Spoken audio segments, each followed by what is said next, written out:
अस्सलामु अलैकुम दोस्तों, कैसे हैं आप सब।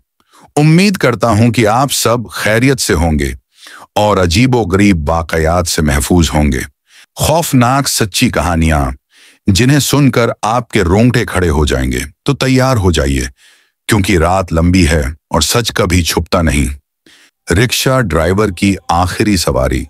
कराची की वो ठंडी रात थी। हवा में अजीब सी नमी और सन्नाटा था। सड़कों पर बस कभी कभी किसी गाड़ी की रोशनी झलक जाती थी। वहीं एक कोने में एक पुराना हरा रिक्शा खड़ा था। उसके ड्राइवर राशिद ने अभी अभी सिगरेट सुलगाई थी।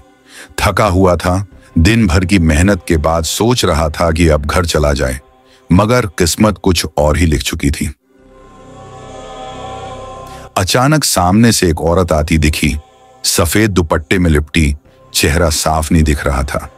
उसने हाथ उठाकर इशारा किया, भाई मुझे डिफेंस तक छोड़ दोगे?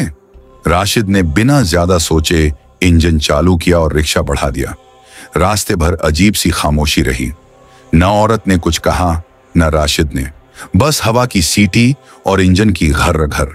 मगर राशिद को बार बार लग रहा था कि पीछे से कोई उसे देख रहा है। उसने शीशे में झांका। औरत सिर झुकाए बैठी थी। बस उसकी चूड़ियों की हल्की खनक सुनाई दी। करीब आधा घंटा चला होगा कि रास्ता वीरान होने लगा। स्ट्रीट लाइट्स बुझ चुकी थीं। डिफेंस की सड़क के मोड़ पर पहुंचते ही राशिद बोला, बीबी यहीं तक जाना था ना? कोई जवाब नहीं मिला। वो पलटकर देखने लगा। सीट खाली थी। दिल की धड़कन रुक सी गई। उसने ब्रेक मारा, इंजन बंद कर दिया। अरे कहां गई वो? उसके मुंह से खुद ब खुद निकला। अचानक रिक्शे के रियर व्यू शीशे में हल्की हरकत हुई। राशिद ने झांक कर देखा। वही औरत सफेद कपड़ों में ठीक उसके पीछे बैठी थी। चेहरा अब साफ दिख रहा था, आधा जला हुआ, आंखें लाल, होंठ सिले हुए जैसे कुछ कहना चाह रही हो। राशिद चीखा। रिक्शा का दरवाजा खोलकर भागा, मगर जैसे पैर जमीन से चिपक गए हों। औरत धीरे धीरे झुककर उसके कान के पास आई और फुसफुसाई, मुझे घर पहुंचा दो जहां मैं मरी थी। राशिद का दिमाग सुन्न पड़ गया। अगली सुबह लोगों ने रिक्शा उसी जगह खड़ा पाया। इंजन बंद, हेडलाइट अब भी टिमटिमा रही थी और राशिद, वो जिंदा तो था मगर कुछ बोल नहीं पा रहा था। बस बार बार एक ही वाक्य दोहराता रहा, मैं उसे छोड़ने गया था मगर वो मुझे कहीं और ले गई। उसके बाद से वो सड़क आज तक सूनी रहती है। लोग कहते हैं हर शुक्रवार की रात वहां से गुजरते वक्त किसी को एक औरत सफेद कपड़ों में हाथ हिलाते हुए दिखाई देती है और जो रुक जाए वो कभी घर नहीं लौटता। तो दोस्तों, ये थी रिक्शा ड्राइवर की आखिरी सवारी। एक ऐसी सवारी जो शायद उसकी जिंदगी की आखिरी मंजिल बन गई। कभी कभी हमें लगता है कि हम रास्तों पर चलते हैं, लेकिन सच्चाई ये है कुछ रास्ते हमारे पीछे चलते हैं। और अब चलिए बढ़ते हैं एक और सच्चे और डरावने वाकये की तरफ। इस बार कहानी है एक बस ड्राइवर की जिसका सफर कभी खत्म नहीं हुआ। बस ड्राइवर का खाली सफर। रात के करीब 12 बज रहे थे। हैदराबाद से कराची जाने वाली पुरानी बस अल सबर ट्रैवलर्स अपने आखिरी रूट पर थी। सड़कें सुनसान, हवा में धूल और किसी पुराने गाने की धीमी गूंज जो बस के स्पीकर से आ रही थी। बस में सिर्फ एक ही ड्राइवर था, नसीर। उसका हेल्पर छुट्टी पर था और आज की सवारी भी बस 4 लोग थे जो बीच रास्ते ही उतर चुके थे। अब बस पूरी तरह खाली थी। नसीर ने गियर बदला और अपने रेडियो की आवाज बढ़ा दी, लेकिन कुछ ही सेकंड बाद उसे एहसास हुआ पीछे से किसी के हंसने की आवाज आई थी। उसने शीशे में झांका, सीटें खाली पड़ी थीं। शायद टायर की आवाज होगी, उसने खुद से कहा और बस बढ़ा दी। कुछ किलोमीटर आगे जाकर अचानक रेडियो अपने आप बंद हो गया। बस के हेडलाइट्स झिलमिलाने लगे। नसीर ने डरते हुए गाड़ी रोकी और बाहर निकलकर देखा। चारों तरफ सन्नाटा, हवा तक थम चुकी थी। बस के नीचे कुछ नहीं था। वो अंदर आया, सीट पर बैठा ही था कि पिछली सीट से किसी औरत की धीमी आवाज आई, भाई डिफेंस जाओगे? नसीर का दिल रुक गया। उसने शीशे में देखा, पीछे एक औरत बैठी थी, सफेद कपड़े में लिपटी, बाल खुले हुए। वो बोला, बीबी, बस अब यहीं तक जाती है। औरत ने सिर झुका लिया। बस की हवा अचानक ठंडी पड़ने लगी। जैसे जैसे बस चलती गई, माहौल और भारी होता गया। सड़क पर धुंध छा गई। औरत की परछाई शीशे में कभी दिखती, कभी गायब हो जाती। एक मोड़ पर पहुंचकर बस अपने आप रुक गई। इंजन बंद, लाइटें बुझ गईं। नसीर ने चाबी घुमाई, पर बस ने जवाब नहीं दिया। तभी औरत की आवाज आई, यहीं उतार दो, यही मेरा घर है। नसीर ने खिड़की से झांका। सामने बस पुराना कब्रिस्तान था। उसने कांपते हाथों से दरवाजा खोला, मगर बाहर कोई नहीं था। पीछे मुड़कर देखा, पूरी बस खाली थी। डर से उसका पसीना छूट गया। उसने बस चालू करने की कोशिश की, पर इंजन जाम हो चुका था। उसी वक्त पीछे की सीट से एक बच्ची की हंसी गूंजी। वो पलट कर देखने गया। वहां एक छोटी सी गुड़िया पड़ी थी, जिसकी आंखें टेढ़ी होकर सीधा नसीर की तरफ देख रही थीं। सुबह जब लोग सड़क से गुजरे तो बस वहीं खड़ी थी। इंजन ठंडा, दरवाजा खुला।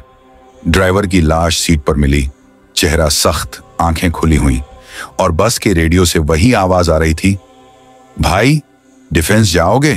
कहा जाता है जो भी उस रास्ते से आधी रात को गुजरता है, कभी कभी उसे एक खाली बस मिलती है जिसमें एक औरत बैठी होती है, और अगर कोई उसके लिए रुक जाए तो अगली सुबह सड़क पर बस मिलती है, मगर ड्राइवर नहीं। बस ड्राइवर का वो सफर जो शुरू तो हुआ मगर कभी मंजिल तक नहीं पहुंचा। कहा जाता है कुछ यात्राएं शरीर के साथ नहीं, रूहों के साथ पूरी होती हैं। और अब अगली कहानी एक ऐसे ट्रैवलर की जो अकेले सफर पर निकला था, मगर रास्ते में उसे ऐसी सवारी मिली जो इंसान की नहीं थी। ट्रैवलर का खौफनाक रास्ता। रात के करीब 1 बजे थे। बारिश थम चुकी थी, मगर सड़कों पर पानी अब भी जमा था। अरमान नाम का एक नौजवान लाहौर से कराची जा रहा था, अपनी पुरानी कोरोला में, अकेला। सड़क सुनसान थी, आसपास बस झाड़ियां और कभी कभार कोई टूटा हुआ साइन बोर्ड दिख जाता था। उसने रेडियो चालू किया, लेकिन कुछ अजीब सा शोर आने लगा, जैसे कोई धीरे धीरे कुछ फुसफुसा रहा हो। वो बोला, क्या बकवास है, और रेडियो बंद कर दिया। जैसे ही उसने हाथ नीचे किया, उसे लगा कोई पीछे की सीट पर बैठ गया है। दिल की धड़कन बढ़ गई। उसने शीशे में देखा, कुछ नहीं था, बस धुंध और गाड़ी की लाइट का हल्का उजाला। कुछ देर बाद सड़क पर एक औरत दिखाई दी। वो गीले कपड़ों में थी, बाल चेहरे पर चिपके हुए। उसने हाथ हिलाया, भाई मुझे लिफ्ट दे दो, आगे गांव तक छोड़ दो। अरमान को उस पर तरस आ गया। उसने दरवाजा खोल दिया। औरत पीछे की सीट पर बैठ गई, मगर पूरे रास्ते उसने कुछ नहीं कहा। बस एक अजीब सी ठंड फैलती चली गई। गाड़ी के शीशे धुंधले हो गए और एक सड़ी हुई मिट्टी की गंध आने लगी। अरमान ने शीशे से झांक कर पूछा, बीबी कहां तक जाना है? औरत बोली, जहां मेरी मौत हुई थी। अरमान का चेहरा सफेद पड़ गया। उसने ब्रेक मारा, गाड़ी सड़क किनारे रोक दी।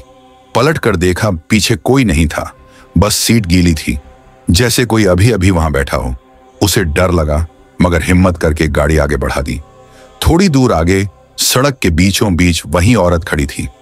इस बार उसका चेहरा दिख रहा था, आंखें खाली गड्ढों जैसी, होंठ नीले और गर्दन एक तरफ झुकी हुई जैसे टूटी हो। अरमान ने चीखते हुए गाड़ी मोड़ी, मगर टायर फिसल गए। गाड़ी पेड़ से जा टकराई। जब उसे होश आया तो वो किसी पुराने घर में पड़ा था। चारों तरफ मोमबत्तियां जल रही थीं और बीच में वही औरत बैठी थी। वो बोली, तुमने मुझे रास्ते में छोड़ दिया था, अब मेरे साथ चलो। अरमान ने भागने की कोशिश की, मगर दरवाजे सब बंद थे। औरत उठी, उसके बाल जमीन पर घिसट रहे थे। चेहरा उसके करीब आता गया। अचानक एक झटका लगा और सब काला पड़ गया।